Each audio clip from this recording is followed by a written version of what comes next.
Miren que nadie los engañe por medio de filosofías y huecas sutilezas, según las tradiciones de los hombres, sino santificad a Dios el Señor en vuestros corazones y estad siempre preparados para presentar defensa con mansedumbre y ser así entendidos de los tiempos. Aquí comienza Entendiendo los Tiempos. Con ustedes, su anfitrión, Eduardo Saladín. ¿Remordimiento o arrepentimiento? ¿Qué requiere Dios de ti? Es el tema que estaremos tratando en tu programa Entendiendo los Tiempos. Y para tratarlo tenemos con nosotros hoy a Salvador y a Sugel. ¿Cómo están ustedes? Por la bondad de Dios, estamos bien y contentos de compartir tema tan vital y central como este. Salvador, qué buen tiempo tuvimos en Asunción, Paraguay, con los hermanos de la iglesia Sola Gratia, a quienes queremos dar un saludo junto a sus pastores Javier Bello y Guido Groselle. La verdad que fue un privilegio poder viajar junto contigo también. No, el privilegio fue mío. Admitirlo. O sea que hay memorias con las que uno se queda siempre, impacto de ese tiempo juntos. Pero ciertamente ver la receptividad, de la forma como nos recibieron, el amor de los hermanos allí fue verdaderamente de mucho gozo para nosotros. Sabemos que hay personas que nos ven en diferentes países y uno no necesariamente lo sabe y se entera. Algunos nos envían mensajes, pero cuando ocurren eventos como este y las personas nos transmiten el aprecio por el programa Entendiendo los Tiempos, nos estimula a seguir adelante. Así que les devolvemos con un alto sentido de gratitud todos los objetos de amor y aprecio que nos dieron allí en Paraguay. Una de las preguntas que me imagino muchas personas se formularán es: ¿cómo puedo yo estar bien con Dios? ¿Qué tú me dirías a eso, Sugel? Bueno, Dios pone inquietud en el corazón del hombre para que lo busquen. Es Dios que toma la iniciativa, pero muchas personas, como tú dices, no saben cómo yo puedo acercarme a Dios. ¿Qué es lo que se supone que yo debo hacer para poder acercarme a Dios de una manera correcta? ¿Y tú no crees que, o ustedes no creen que muchas personas piensan que ellos están bien con Dios y que tienen una comunión, una relación, una comunicación estrecha con Dios y que no tienen ningún problema? Bueno, la Biblia dice que hay camino que al hombre le parece derecho, pero su fin es camino de muerte. ¿Cómo es eso, Sugel? Explícame. Bueno, que hay muchas personas que pueden estar sinceramente equivocadas, creyendo que tienen una relación con Dios que no tienen. Y de hecho, Cristo mismo dice en Mateo capítulo 7, que en el día del juicio, muchos le dirán: Señor, Señor, pero en tu nombre no hicimos milagros, en tu nombre no profetizamos, en tu nombre no echamos fuera demonios. Se está hablando de cosas extraordinarias. Y Cristo dice: yo nunca os conocí, apartados de mí, hacedores de maldad. O sea, personas que estaban probablemente involucradas en una iglesia, personas que estaban activas en la iglesia haciendo cosas, como decía hace un momento, extraordinarias. Y sin embargo, Cristo dice: yo nunca los conocí. Y el punto aquí es que una persona puede pensar que tiene una relación con Dios por los sentimientos, las emociones que experimenta cuando oye hablar de Dios, pero nunca ha pasado por un verdadero arrepentimiento. Pero las personas piensan o dicen: pero yo hago buenas obras, yo no soy tan malo. Se comparan con las personas a su alrededor y mira, aquellos son delincuentes, aquellos son narcotraficantes, yo soy una persona moral, yo tengo mi familia, yo le dedico tiempo a ellos. Entonces, ¿cuál es el problema? Yo no soy tan malo. Llegará el día en que iremos a la presencia de Dios, piensan muchas personas, y cuando estemos en la presencia de Dios, se pondrá en una balanza las buenas obras y las malas obras. Yo no soy tan malo, entonces yo voy al cielo. Eso que tú estás diciendo es algo muy diferente, Sugel. Ok, vamos a ponerlo de esta manera. Si yo me comparo con otras personas, seguramente voy a poder compararme con personas peores que yo, en la práctica. O sea, personas que han hecho cosas que yo no he hecho. Cuando yo me comparo con esas personas que son peores que yo a los ojos míos, yo me voy a ver muy bien. Pero si yo me comparo con Dios, la situación cambia radicalmente. Dios es perfecto en santidad, perfecto en pureza, y Él nos ha dado su ley para que nosotros nos miremos en ese espejo. Nuestro televidente te puede decir: yo lo sé, Sugel, pero yo cumplo la ley de Dios. Yo sé que no soy perfecto, yo sé que tengo mi fallito, Pero Dios es un Dios de amor y de misericordia y Él entiende, Él sabe mi corazón y Él sabe el esfuerzo que yo estoy haciendo por, Ok, déjame cambiar, ponerlo, por sí. hacer las cosas bien, Sujel. Déjame ponerlo de la manera más sencilla que se puede poner. Hay 10 mandamientos, ¿verdad? La ley moral de Dios. Pero el Señor Jesucristo resumió todos esos mandamientos. Hay 2 tablas de la ley. Una tiene que ver con mi relación con Dios de manera vertical, otra tiene que ver con mi relación con los hombres de manera horizontal. Y el Señor lo resumió en 2 mandamientos. El primero es: amarás al Señor tu Dios con todo tu corazón, con toda tu alma, con toda tu mente y con todas tus fuerzas. Ese mandamiento no lo cumple nadie ni por un segundo, ni un segundo. Nosotros nos amamos a nosotros mismos con todo el corazón, con toda el alma, con toda la mente, con todas nuestras fuerzas. Por lo tanto, nosotros estamos violando el primer mandamiento y el más importante de todos los días, todo el tiempo. Ahora, el otro es: amarás a tu prójimo como a ti mismo. ¿Y eso qué implica? Que toda la energía, toda la creatividad, toda la preocupación que yo pongo en cuidarme a mí mismo, yo debería ponerla en cuidar del prójimo, en amar al prójimo, en hacerle bien al prójimo. Ese segundo mandamiento tampoco lo cumple nadie, nunca ni un segundo. Así que nosotros vivimos violando los 2 mandamientos que resumen toda la ley todo el tiempo. Nosotros somos muy pecadores, aunque yo nunca haya matado literalmente, aunque yo nunca haya adulterado literalmente. Digo literalmente Porque en su mente y en su corazón muchas veces uno fulmina a una persona. Exactamente. Cuando tú vas manejando tu vehículo, sobre todo aquí en República Dominicana, me imagino que es la situación de muchos países en América Latina, y se te mete un individuo en vía contraria para ganar un tramo de calle y entapona todo el tránsito, un embotellamiento, llega hasta tu trabajo. Muchas veces le entran a uno sentimientos homicidas en el corazón con respecto a ese conductor imprudente. Entonces, el homicidio... Yo no sé de lo que tú estás hablando. No. O sea, el no matarás no implica únicamente no quitarle la vida literalmente al prójimo. El Señor Jesucristo dice: todo aquel que se enoja pecaminosamente contra su hermano ya lo mató. El que le llama raká, es una palabra aramea que significa estúpido, cabeza hueca, bueno para nada, imbécil. Cuando una persona hace eso y está manifestando a través de sus palabras el odio, el enojo, la amargura y el resentimiento que hay en el corazón, dice el Señor Jesucristo: ya tú eres culpable de haber violado el mandamiento de no matarás. Okay. Tú dices que nadie puede cumplir esa ley de Dios porque somos pecadores. ¿De dónde viene esto, Salvador, de que nadie puede cumplir esa ley de Dios, de que somos pecadores? ¿De dónde surge esto? Porque hasta ahora las personas se ven a sí mismas como muy buenas. Bueno, vivimos en días donde nadie quiere que le estén diciendo lo que debe hacer, ni le recrimine por haber hecho algo indebido. O sea, a nadie le agrada. Cuando hablamos en términos ya filosóficos, ya nadie quiere que le juzguen sus acciones, nadie quiere que otro emita juicio ético acerca de por qué hace o deja de hacer las cosas. Sí se ofenden, las personas se molestan, las personas no quieren tener reglas que rijan sus vidas. Pero la verdad es que nosotros no vivimos en un mundo sin reglas. O sea, el mundo en el que nacemos es un mundo que ya viene con reglas. Y en las reglas las puso el Dios que lo creó. En ese sentido, no nos dan a escoger si queremos vivir con reglas o sin reglas. Desde que nosotros comenzamos a leer en las Escrituras, sus primeras páginas, leemos la realidad, la historia de la caída del hombre en el pecado.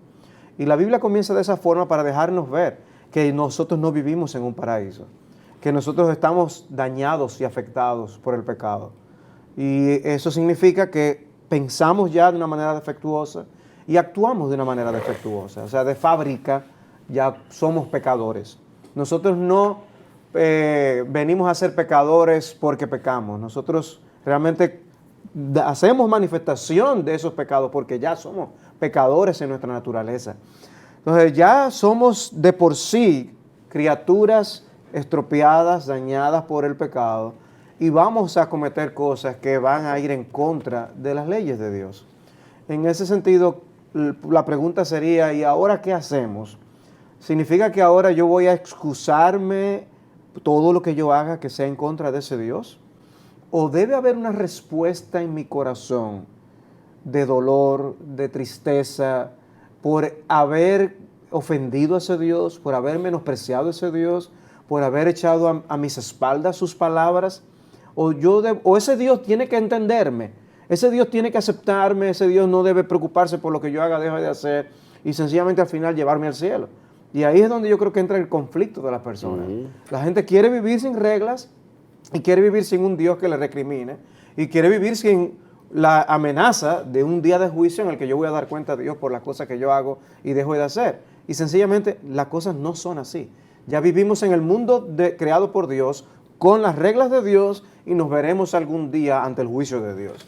Y en ese sentido, sí, somos seres responsables ante Dios por estas cosas que pensamos, hacemos, decimos y dejamos de hacer. ¿Cómo puedo estar bien con Dios? Mira, cuando el Señor Jesucristo comenzó su ministerio en Galilea, Marcos, el evangelista, resume el ministerio del Señor diciendo que Él le predicaba a los hombres diciéndoles: el reino de los cielos se ha acercado, arrepentíos y creed en el Evangelio. Arrepentíos y creed en el Evangelio. Eso es todo lo que Dios demanda del pecador para que pueda arreglar sus cuentas con Él. Arrepentirse y creer. Estas son dos gracias diferentes, pero nunca vienen solas. Como veremos un poco más adelante, quizás no es el momento para ampliar eso ahora, pero el arrepentimiento y la fe son diferentes. Pero el arrepentimiento y la fe siempre vienen de la mano el uno con el otro. Más adelante, en Lucas capítulo 13, nosotros encontramos al Señor diciéndole a los judíos de su época: si no os arrepentís, todos pereceréis igualmente. Y se lo estaba diciendo en el contexto de que ellos vinieron delante del Señor a contarles una historia trágica que había sucedido de un grupo de personas que la torre de Siloé había caído y le cayó encima a un grupo de personas y los mató. Y los judíos interpretan esa providencia como diciendo: wow, probablemente esa gente eran tan malas que Dios los castigó. Y dice: ¿de verdad ustedes creen que ustedes son mejores que ellos? Si no os arrepentís, todos pereceréis igualmente. ¿Cuál es el punto? O sea que todos los hombres están condenados y todos los hombres tienen que arrepentirse. Exactamente. Si no hay arrepentimiento, no hay salvación. Si no os arrepentís, todos pereceréis igualmente. Todos pasaréis por el juicio de Dios. Y no importa la cultura. Por eso el apóstol Pablo, predicando precisamente, introduciéndose a nuevas culturas ya no judías, gentiles, él va con el mismo mensaje, predicando, llamando a los hombres al arrepentimiento y a la fe. Y le dice que Dios manda eso a todos los hombres en todo lugar, no importa la cultura. Nosotros debemos ponernos a cuentas con Dios por las cosas que hemos hecho. En otras palabras, Dios no va a meter debajo de una alfombra los pecados de los hombres. Nosotros no podemos meter debajo de una alfombra los pecados de los hombres. Los pecados de los hombres, nuestras desobediencias, tenemos que dar cuenta a Dios por ellas. Y gracias a Dios que hay una manera de resolver el problema. No es del agrado de los hombres, pero es una solución. Y el punto es que debemos experimentar el dolor y la aflicción por causa de nuestros pecados. Reconocer que hay un Dios a quien esos pecados le ofenden. Cuando nosotros sufríamos una caída de niños, y estábamos corriendo y nos caemos, ¿qué hacían nuestras madres? Normalmente nos ponían un medicamento que al principio, ¿qué? Ardía, Ardía y mucho. Picaba bastante. Sí. Pero luego, ¿qué producía? La curación. Bueno, Dios también tiene... ya no hay un hombre inocente. Ya nosotros estamos heridos por causa del pecado. El antiséptico, para poder sanar, salvar nuestras heridas, es precisamente el arrepentimiento. Y no hay otro camino, Salvador, que no sea el arrepentimiento. No hay otra metodología. ¿Por qué tiene que ser el arrepentimiento? Tiene que ser el arrepentimiento porque es el llamado para nosotros ponernos de acuerdo con Dios. El problema es precisamente que el hombre piensa imponer sus propios criterios y Dios le dice: no, tú tienes que ponerte de acuerdo conmigo. Y el arrepentimiento trata precisamente de eso. Se trata de yo admitir que lo que Dios dice tiene razón. Su ley es correcta y el que yo hiciera lo contrario es incorrecto. Y yo entonces debo ir a Dios y decirle: Señor, perdóname, yo te ofendí con lo que yo hice.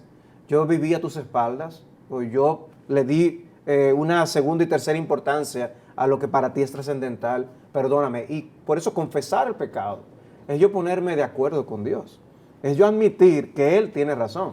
Entonces, si hubiera habido otra metodología por la cual el hombre se pudiera salvar, Dios no lo hubiera dicho. Ahora, de hecho, perdón, Eduardo, la palabra confesión en el griego, que fue el idioma que se escribió el Nuevo Testamento, es la palabra homologueo. Nosotros usamos en español la palabra homologar, un título o algo así. Homologueo es decir lo mismo que, en este caso es decir lo mismo que Dios. Yo debo decir de mi pecado lo mismo que dice Dios. Ahora, para ponerlo de una forma más sencilla, la Biblia, en el Nuevo Testamento sobre todo, habla de personas que dicen que creen y no creen realmente. ¿Cómo yo puedo distinguir a un verdadero creyente de un falso creyente? Porque existen falsos creyentes. Bueno, una de las maneras de poder distinguir a una persona que es un falso creyente es el tipo de persona que te dice, yo toda la vida, desde niño, yo he creído en Dios, desde chiquito, yo siempre he creído en Dios. No, una persona que es verdaderamente cristiana, en algún punto de su vida se dio cuenta de que era pecador y vino al arrepentimiento. Bueno. De lo contrario, no es cristiana. Sujel, a la luz de lo que tú decías al principio, que hay camino que al hombre le parece derecho, pero su fin es camino de muerte. Entonces, hay muchas personas que están confundidas y que están equivocadas y van a un camino de muerte y de condenación eterna. Por eso la importancia de este tema. Yo quiero que ustedes me expliquen en el próximo segmento qué es el arrepentimiento, para que las personas puedan ver si realmente han tenido una verdadera conversión, si son verdaderos creyentes o falsos creyentes. Siga con nosotros en su programa Entendiendo los Tiempos.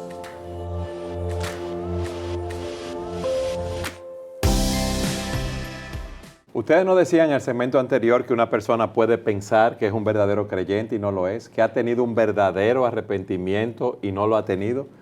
Yo quiero que ustedes nos expliquen cómo puede una persona estar confundida con respecto al arrepentimiento. Bueno, el título de nuestro programa de hoy es ¿remordimiento o arrepentimiento? ¿Qué requiere Dios de ti? Bueno, una persona con un poquito de entendimiento bíblico va a decir, arrepentimiento. Pero si no se entiende lo que es el remordimiento y cómo se diferencia del arrepentimiento, aún una persona que responda a esa pregunta en una manera correcta puede estar equivocada. Entonces vamos a explicar un poco de lo que es el remordimiento. El remordimiento es la carga de conciencia que una persona siente cuando se da cuenta que ha hecho lo malo. Y una persona puede pasar por un remordimiento sin que necesariamente pase por un verdadero arrepentimiento. Y en la Biblia hay varios ejemplos de eso. Por ejemplo, cuando Judas traicionó a Cristo y lo vendió por 30 piezas de plata, parece que Judas tenía la esperanza de que tal vez Cristo fuera absuelto en el tribunal de los judíos. Sin embargo, cuando vio que Jesús fue condenado a muerte, dice en el Evangelio de Mateo que él sintió remordimiento y fue y se ahorcó. Una persona que de verdad se arrepiente no va y se ahorca, porque recibe el perdón de Dios. Sin embargo, en el caso de Judas, su conciencia lo acusó de tal manera que él sintió el terror de lo que él había hecho. Eso es remordimiento. ¿Pero terror por lo que había hecho por temor a las consecuencias o qué? Uno tiene una conciencia y esa conciencia te dice, tú eres culpable, tú has hecho lo malo. Y personas que nunca han pasado por un verdadero arrepentimiento sienten remordimiento. Yo recuerdo cuando yo no era creyente, hay cosas que yo hice que yo sabía que estaban mal y yo me sentía mal por haberlas hecho. Eso es remordimiento, pero eso no es arrepentimiento. Otro ejemplo que puedo dar aquí. Dice en el libro de los Hechos que el apóstol Pablo estaba predicándole el evangelio a un procurador, a una persona de importancia en Roma, y la persona se espantó cuando oyó hablar de la ley de Dios. Sin embargo, el mismo Lucas, que está escribiendo Hechos, nos dice que esa persona no se arrepintió. Entonces, una persona puede ir a la iglesia, puede escuchar a un predicador, hablar de las implicaciones de la ley de Dios, lo que Dios requiere en sus mandamientos, y puede sentir terror por lo que él ha hecho. Y eso no es todavía arrepentimiento, eso es remordimiento. Puede sentir tristeza, terror por lo que ha hecho, por temor a las consecuencias, pero no temor por haber pecado contra Dios. Sí, y porque le falta un elemento del arrepentimiento, que no sé si tú quieres entrar directamente ahora en lo que es el arrepentimiento. Yo quiero que tú me abundes más en el remordimiento, si queda algo más en lo cual abundar. El punto es el siguiente, el arrepentimiento no es un mero sentimiento, el remordimiento sí. El remordimiento tiene una fuerte carga emocional. Pero una persona puede tener una fuerte carga emocional por haber pecado, ya sea por lo que tú dices, temor a las consecuencias. Imagínate un hombre que está cometiendo adulterio y de repente se da cuenta que por un descuido su esposa se puede enterar de lo que él está haciendo y ahora él está aterrado porque él no quiere perder su matrimonio o porque él no quiere perder su reputación o porque él no quiere afectar a sus hijos. Por muchísimas razones, el individuo está temblando porque su adulterio pueda ser descubierto, pero eso no es arrepentimiento, eso es remordimiento. Explíquenos ahora, ¿qué es arrepentimiento entonces? Permíteme una vez más enfatizar algo sobre cómo las personas a veces piensan que se han arrepentido o son salvas sin haber experimentado el verdadero arrepentimiento bíblico. O sea, por un lado puede haber algo meramente intelectual. O sea, el hecho de yo reconocer y confesar, como explicamos en el segmento anterior, que lo que yo hice está mal, aún admitir que yo he pecado, no necesariamente implica un verdadero arrepentimiento bíblico. El caso que Sujel menciona de Judas es un ejemplo típico. Judas llegó a decir, yo he pecado entregando sangre inocente. O sea, es una admisión, he pecado. Esa misma frase la dijo también Faraón ante Moisés, he pecado. Y lo mismo un Saúl.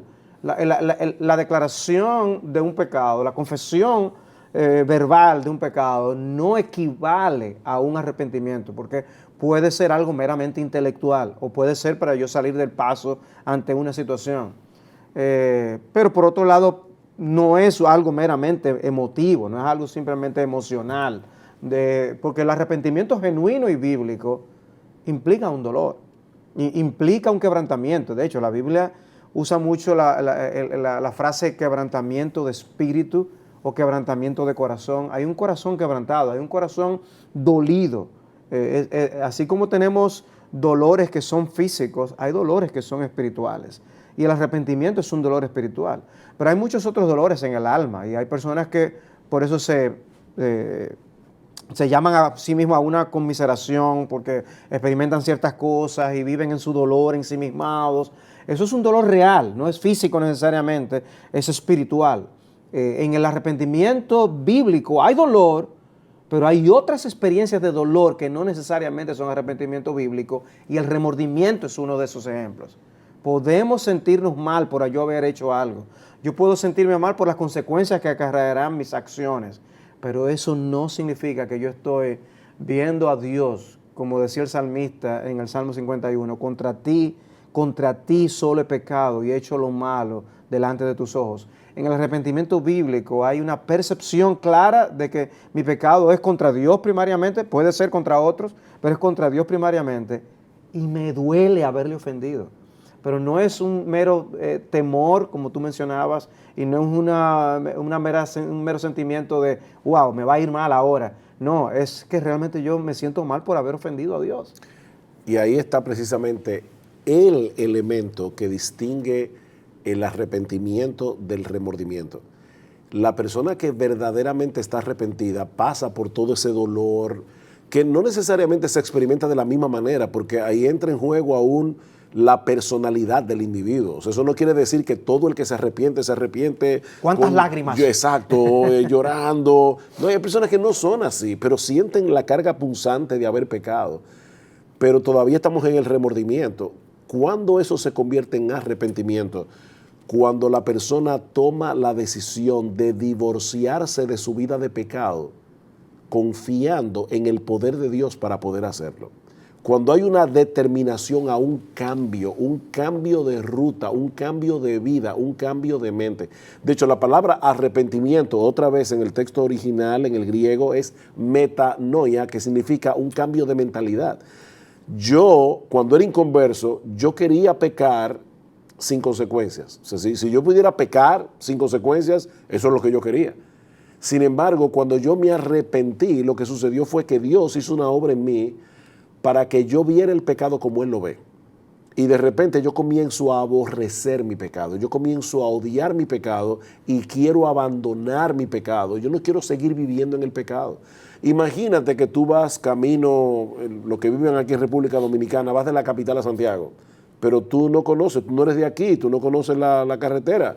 Así que tú coges para Higüey. Para los que no conocen República Dominicana, Higüey queda exactamente al lado opuesto.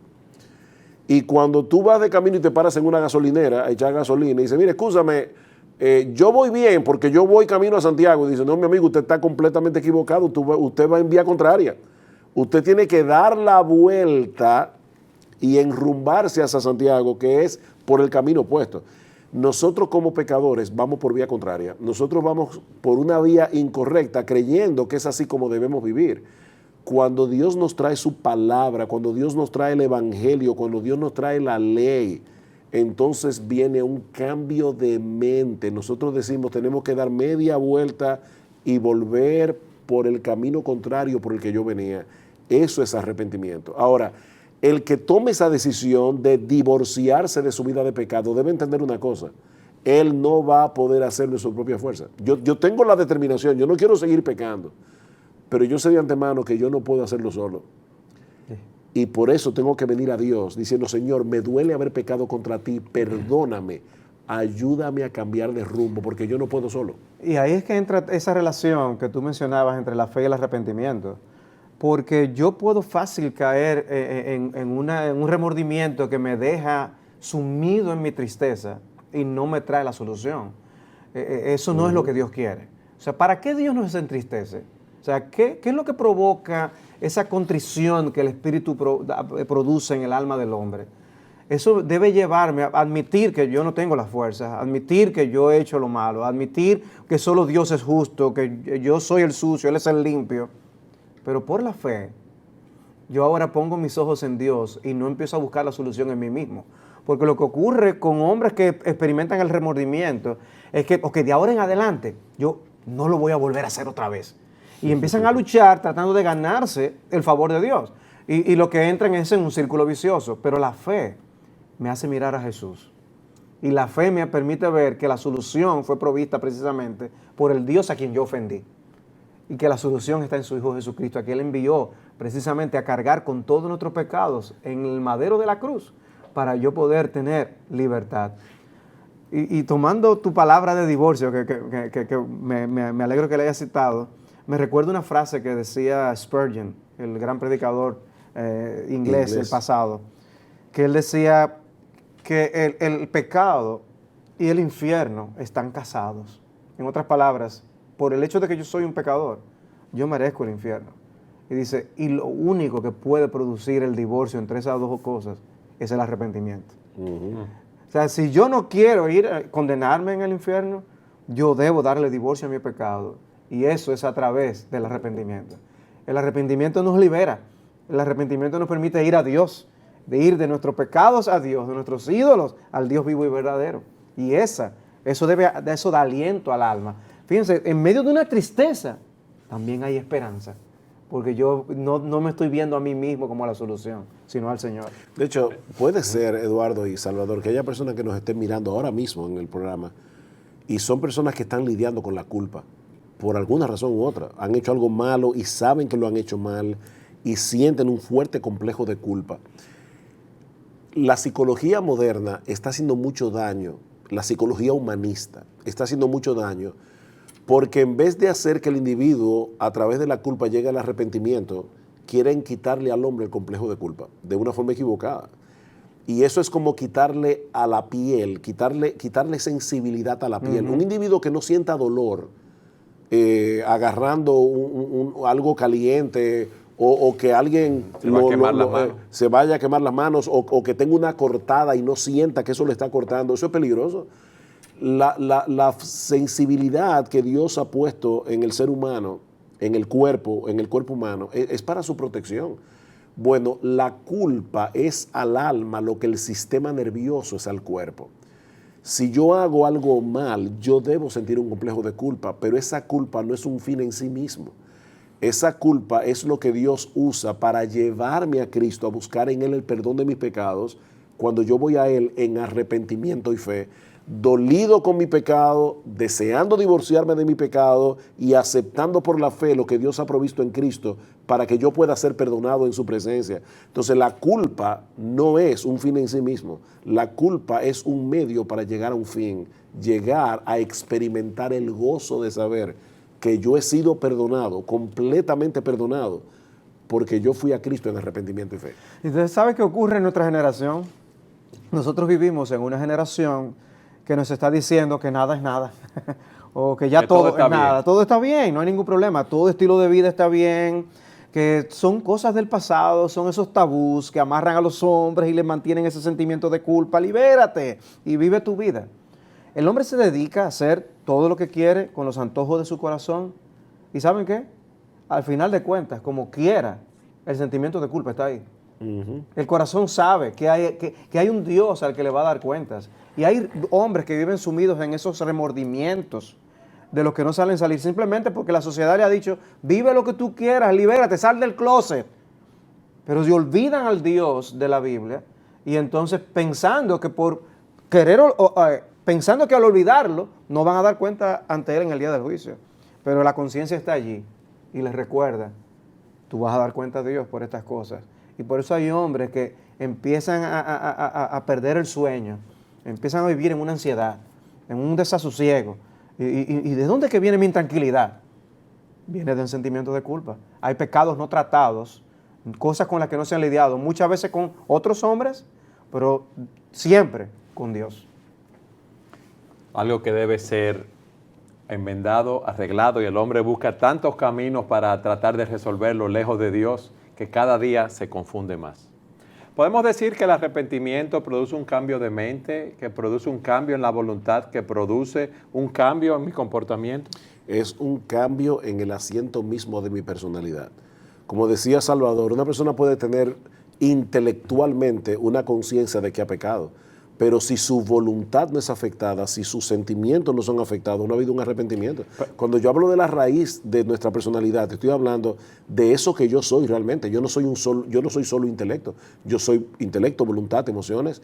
Cuando una persona intelectualmente se da cuenta que ha pecado y viene a Dios en un verdadero arrepentimiento, se produce un cambio de vida en esa persona. Es decir, que la voluntad entra en juego y ahora esa persona se siente bien de hacer lo bueno y se siente mal de hacer lo malo. Los sentimientos están involucrados también.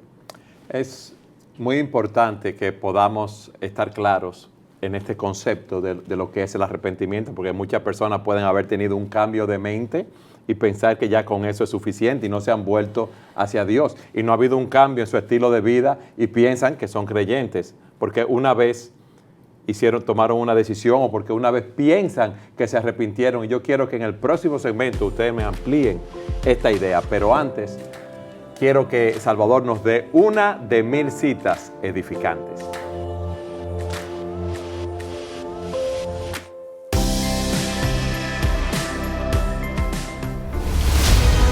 Citas edificantes, compiladas por Salvador Gómez Dixon. Hoy hemos estado hablando del tema remordimiento o arrepentimiento. Es bueno estar claros qué es lo que Dios llama arrepentimiento. Y para esto tenemos una cita de Thomas Watson que dice: el hombre verdaderamente penitente es como un hombre herido. Va al cirujano y le muestra todas sus heridas.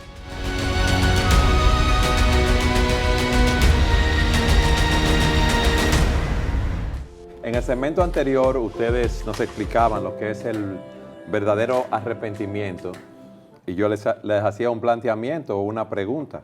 Entonces hay muchas personas que piensan que porque en un momento han sentido tristeza por su pecado y dicen que han reconocido al Señor como su Salvador y se han arrepentido, pero de corazón no se han vuelto hacia Él y su vida no evidencia los frutos de ese arrepentimiento. Hay muchas personas que están confundidas entonces. Fíjate, si yo digo reconocer que he hecho lo malo, ¿qué se espera de mí a partir de ese momento? Bueno, que yo sienta dolor por lo malo que he hecho y que busque una manera de enmendar eso malo que he hecho. Y que hay quienes una, le he hecho mal. Vamos a ponerlo Dios y a las exacto. personas. Vamos a ponerlo de esta manera. Si yo te digo, oye, sí es verdad, Eduardo, yo hice eso contra ti, tú esperarías que yo tenga en mí el anhelo y el deseo de no volverlo a hacer. El yo confesar he hecho lo malo, viene implícito la idea de, mira, yo de verdad entiendo que eso está mal y yo voy a hacer el esfuerzo de no volverlo a hacer. Pero si yo te digo, mira, sí, perdóname, yo hice lo malo, pero en mi corazón, a mí no me importa volver a hacértelo de nuevo. O sea, te pido perdón para salir del paso. Exacto, ese pedir perdón no es real, no es genuino. En la Biblia hay una parábola que el Señor Jesucristo usa y es muy famosa, es la parábola del hijo pródigo.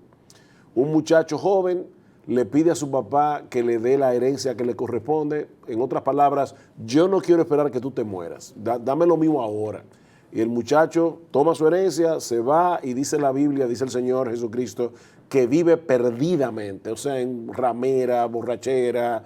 Finalmente el muchacho llegó a un punto tan bajo que dice que se puso a apacentar cerdos. Para un judío eso era lo peor que podía pasarle. Se pone a apacentar cerdos y dice que llegó al momento en que él quería comer de las algarrobas que le daban a los cerdos para comer, pero nadie le daba. Y finalmente dice que ese muchacho vuelve en sí y dice, wow, ¿cuántos jornaleros en casa de mi padre tienen abundancia de pan y yo aquí perezco de hambre? Me levantaré e iré a mi padre y le diré, Padre, yo he pecado contra el cielo y contra ti. Ya yo no soy digno de ser llamado tu hijo. Hazme como uno de tus jornaleros. Fíjate lo que es el arrepentimiento ahí. Primero, el individuo dice que volvió en sí. Se dio cuenta que yo estoy viviendo una locura. En segundo lugar, toma una determinación, me levantaré e iré a mi padre. Tercero, él no fue justificándose. Mira, tú sabes que yo soy joven, perdóname, me metí la pata, Yo me aloqué, hice malas decisiones. No. Le puso nombre al asunto. Yo he pecado contra el cielo y contra ti. Se humilló. Yo no merezco ya ser llamado tu hijo. Si tú quieres, hazme como uno de tus jornaleros. Yo me conformo con eso. Eso es arrepentimiento. El orgullo haría que una persona no vaya a admitir que hizo lo malo. Exactamente. Pero él, en su arrepentimiento, él admite su vergüenza. Y va donde su padre y dice, yo hice mal. Ahora, imagínate, vamos a cambiar la parábola ahora. Imagínate que el muchacho llegue y le dice, papá, mira, óyeme, hice malas inversiones, perdóname, lo hice mal.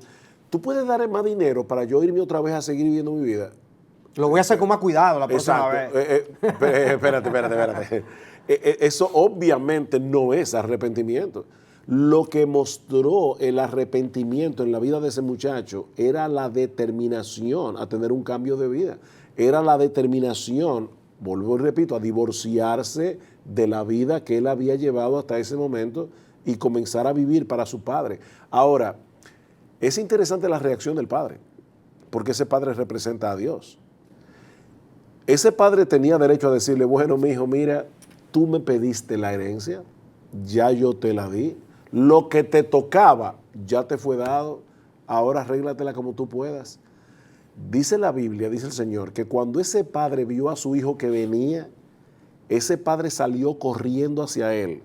Y cuando el muchacho comenzó a dar el discurso que él había planificado, mira, padre, yo he pecado contra el cielo y contra ti, dice que el padre se le echó sobre su cuello, lo besó así sucio como estaba, maloliente, y mandó a que le dieran un vestido nuevo.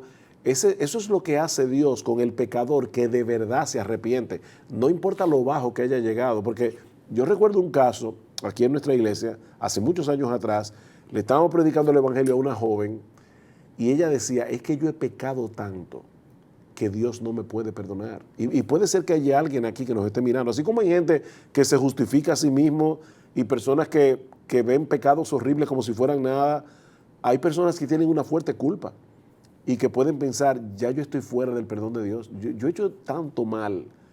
No, mi amigo, si tú me estás mirando, de verdad, en el programa en este momento, si tú vienes a Dios en arrepentimiento, Él va a hacer lo mismo que hizo ese padre.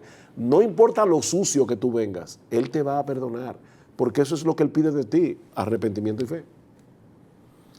Arrepentimiento y fe son dos cosas que van unidas, porque una persona siente tristeza, dolor por su pecado y no basta con que quede ahí, sino se vuelve a Dios y hay un cambio en su vida porque confía solamente en Cristo para salvación. Tomemos el mismo ejemplo del hijo pródigo.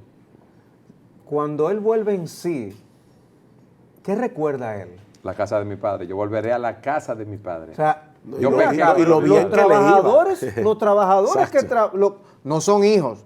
Los que trabajan para mi padre viven bien, comen bien, él los trata bien. Yo voy a ir y le voy a decir que aunque no me trate como un hijo, que me trate como uno de sus siervos y me va a ir bien. Ahora, ¿cuál es la reflexión? La bondad del Padre. La bondad del Padre. La O sea, casa de mi mi padre padre sigue siendo bueno y misericordioso. Y en el verdadero arrepentimiento, esa confianza en la misericordia de Dios es vital, porque es lo que nos impide sumirnos en una tristeza que nos hunda para siempre. Es lo que nos permite decir, hay esperanza en ese Dios que me llama al arrepentimiento. O sea, Dios me llama al arrepentimiento. Dios llama el pecado por su nombre. Dios no dice, no, eso no es nada. No, Dios llama el pecado por su nombre. Pero el pecador arrepentido, por medio de la fe, logra ver la misericordia y la bondad de ese Dios que nos llama al arrepentimiento. Y eso es lo que nos lleva no a huir despavoridos de Él, sino nos lleva a huir hacia Él para nosotros encontrar el perdón de nuestros pecados. Así que el arrepentimiento y la fe no son dos monedas diferentes. Son las dos caras de la misma moneda. Por eso alguien decía, el verdadero arrepentimiento es un arrepentimiento creyente y la verdadera fe es una fe arrepentida. Es la misma cosa, solo que he visto de dos ángulos diferentes. Si yo te estoy mirando a ti ahora mismo y de repente yo voltear a 180 grados y mirar hacia el otro lado, yo he hecho una acción o dos. Bueno, tú has hecho dos acciones porque me estabas mirando a mí, ahora estás mirando a otro lado. Sí, pero es una sola acción que implica dos cosas. Dejar de mirarte a ti para mirar hacia otro lado. El verdadero arrepentimiento decide dejar de mirar al pecado para comenzar a mirar a Cristo y vivir para Él. Y confiar en que lo que Cristo hizo en la cruz del Calvario, al dar su vida por mis pecados, es lo que puede llevarme a encontrar perdón en la presencia de Dios. Así que es una sola moneda, con dos caras, arrepentimiento y fe. Y eso es de gran estímulo para las personas que nos escuchan, como tú decías, que no importa la pecaminosidad de su pecado, no importa lo mal o lo malo que hayan hecho, qué tan grandes sean sus pecados. En Cristo hay perdón. Amén. Si venimos a sus pies en arrepentimiento y fe.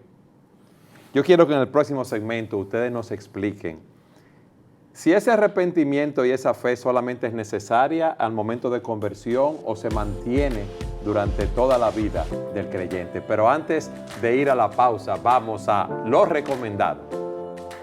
Y ahora, lo recomendado. En lo recomendado para hoy tenemos el libro del Dr. R.C. Sproul, ¿Qué es el arrepentimiento? Desde el inicio de su ministerio, el mensaje de nuestro Señor Jesucristo fue arrepiéntanse y crean en el Evangelio. En este libro, el Dr. Sproul nos presenta cómo el arrepentimiento es central en la vida cristiana y procede a explicarnos qué es el arrepentimiento bíblico. Los expone de una manera magistral, presentándonos a través de las Escrituras.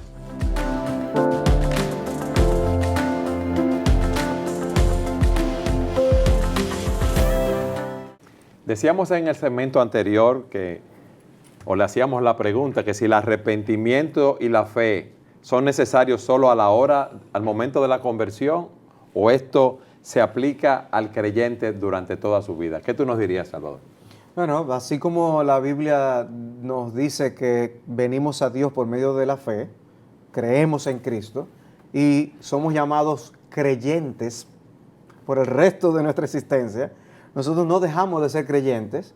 De la misma manera, nosotros no dejamos de ser penitentes por habernos arrepentido al Señor. O sea, somos creyentes y penitentes por el resto de nuestra vida. En otras palabras, esa sensibilidad espiritual que se produjo por el Espíritu de Dios, porque debemos estar claros que Dios, por su Espíritu, es que nos hace sensibles a la voz de Dios y por lo tanto al pecado que hemos cometido. Esa sensibilidad permanece en nosotros. Ahora tenemos una conciencia que ha sido despertada, tenemos una conciencia que entiende mejor la palabra, es una conciencia que reacciona mejor a la palabra. Y por lo tanto, Dios, como somos pecadores todavía, porque no hemos sido glorificados, Dios seguirá hablándonos a nuestra conciencia y nos dirá, eso que tú hiciste, no lo hiciste con la mejor motivación. Aquello que tú hiciste allá, no lo hiciste de acuerdo a los principios de mi palabra. No son pecados por lo que nos veremos condenados al infierno, pero son pecados que afectan nuestra relación con nuestro Padre Celestial. Y por eso Cristo nos enseñó a orar, que debemos pedir a Dios que perdone nuestros pecados. Y eso lo debemos hacer de continuo, porque de continuo ofendemos a Dios, de continuo violamos algún principio de su palabra. Por eso dice en la Escritura que es bienaventurado aquel que vive o tiene un espíritu contrito y humillado.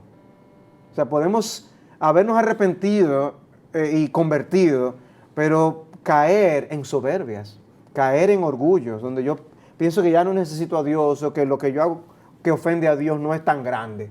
No, yo debo volver a ser traído por Dios a su senda. Y en ese sentido el pecado es traído a nuestra memoria o el Espíritu Santo nos da convicción de pecado. ¿Y qué tenemos que volver a hacer? Arrepentirnos. Señor, perdóname, yo hice esto mal. Pedir perdón a veces a nuestros semejantes, pedir perdón a Dios. Señor, perdóname. Yo puedo citar un ejemplo de las Escrituras. Los salmos son un ejemplo, tienen ejemplos de salmos penitenciales. Y David fue un ejemplo, ¿no?, de alguien que pecó gravemente, pero que también se arrepintió de una manera ejemplar. De hecho, uno de los problemas que nosotros vemos en la sociedad no es que se peque tanto, es que hay tan poco arrepentimiento. Si hubiera la misma cantidad de arrepentimiento que pecados hubiera, otra fuera la historia. Pero ¿qué vemos en un David? Que aunque pecó, él tenía un corazón sensible. Y dice él, cuán bienaventurado es aquel cuya transgresión es perdonada, cuyo pecado es cubierto. Cuán bienaventurado es el hombre a quien el Señor no inculpa de pecado y en cuyo espíritu no hay engaño. Mientras callé mi pecado, mi cuerpo se consumió con mi gemir durante todo el día. Ese remordimiento podía estar en él, el sentimiento de culpa podía estar en él, pero no había una confesión, no había un arrepentimiento correcto. ¿Y qué ocurría en él? Dice, es como si yo me estuviera consumiendo a mí mismo en mi pecado. Dice, porque día y noche tu mano pesaba sobre mí. Mi vitalidad se desvanecía con el calor del verano. Y entonces él determinó cambiar esto y dijo, te manifesté mi pecado y no encubrí mi iniquidad. Dije, confesaré mis transgresiones al Señor. Y dice, y tú perdonaste la culpa de mi pecado. O sea, este es el ejemplo de un hombre que conocía a Dios, pero que sabía que había ofendido a Dios. Duró un buen tiempo en su pecado, sufrió las consecuencias de no confesarlo en su propio cuerpo, pero luego determinó, ya yo no voy a seguir así, yo voy a ir delante del Señor y yo voy a confesar mi pecado. Somos creyentes y somos penitentes por el resto de nuestra vida. El apóstol Pablo dice, yo procuro tener una limpia conciencia delante de Dios y delante de los hombres. ¿Y cuál es la idea? Cuando mi conciencia me acusa de que he pecado como creyente, yo no voy a justificar mi pecado. Yo voy a venir delante de Dios y voy a pedir perdón. Y si en ese pecado que yo he cometido también otro ser humano ha sido ofendido, también a él le voy a pedir perdón. Eso es lo que significa tener una limpia conciencia delante de Dios y delante de los hombres. Y un verdadero creyente es alguien que trata de tener una limpia conciencia, porque el no tener una limpia conciencia, tú sentir la carga punzante de tu pecado y no arrepentirte de él, produce cierta dureza de corazón. Por supuesto, un verdadero creyente no va a llegar a tener un corazón completamente endurecido, porque el Espíritu de Dios que mora en él no lo va a permitir, pero va a haber cierta dureza de corazón. Ahora, déjeme dar una advertencia aquí. La advertencia es la siguiente. Una persona que tal vez nos esté mirando, que profese ser creyente y que esté pecando, sin venir nunca al arrepentimiento, debe cuestionarse seriamente si de verdad es un verdadero cristiano, porque el creyente no puede vivir en una práctica continua del pecado. Y nosotros conocemos el caso de creyentes que han pecado mintiendo, robando, en adulterio, y han ocultado su pecado y no se han arrepentido y lo han confesado delante de Dios. Y han tenido carga tal que han sufrido aflicciones físicas, enfermedades, fruto de esa culpa que los estaba consumiendo y no haber confesado ese pecado. Parte del problema también es que vivimos en una generación donde muchas iglesias o el mensaje que se escucha desde muchos púlpitos es que solo debemos procurar la experiencia del gozo, del contentamiento y de la alegría. Y hemos obviado una parte central de las Escrituras. Y hay una experiencia de contrición, de humillación y de tristeza que son conforme a Dios. Ya los himnos de confesión no son populares. La meditación y la reflexión que nos lleva a ver nuestro pecado delante de Dios. Los puritanos eran famosos por decir, medita y reflexiona en la ley de Dios, a ver si tú realmente eres tan santo como tú crees que tú eres. ¿Pero para qué? Para hacernos mirar a Cristo. Precisamente darnos cuenta que hemos pecado, para llevarnos a mirar a Cristo. Debe haber una tristeza, un dolor de corazón que nos va a llevar al arrepentimiento. El gozo viene, pero viene después de esa experiencia de contrición y de yo realmente confiar en que la sangre de Cristo su Hijo nos limpia de todo pecado. Amén. Sujel, nos quedan 30 segundos de programa. ¿Qué tú dirías a nuestros televidentes? Hay un texto que no podemos dejar de mencionar al hablar del arrepentimiento. Dice en 1 de Juan, capítulo 1, versículo 9, si confesamos nuestros pecados, Él es fiel y justo para perdonar nuestros pecados y limpiarnos de toda maldad. Sea que tú seas creyente o sea que seas inconverso, trata correctamente con tu pecado. Si tú eres un incrédulo, ven a Cristo en arrepentimiento y fe. Ven a Cristo reconociendo tu pecado. Ven a Cristo reconociendo que has hecho lo malo delante del Señor y con la determinación de divorciarte de tu vida de pecado, pero al mismo tiempo confiando en que la sangre preciosa de Cristo, derramada en la cruz del Calvario, nos limpia de todo pecado. Gracias.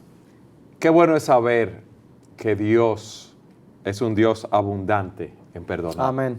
Y que nosotros debemos arrepentirnos de nuestros pecados y volvernos a Él. Y en Él hay perdón abundante. Él es amplio en perdonar. Amén. Gracias por haber estado con nosotros en su programa Entendiendo los Tiempos.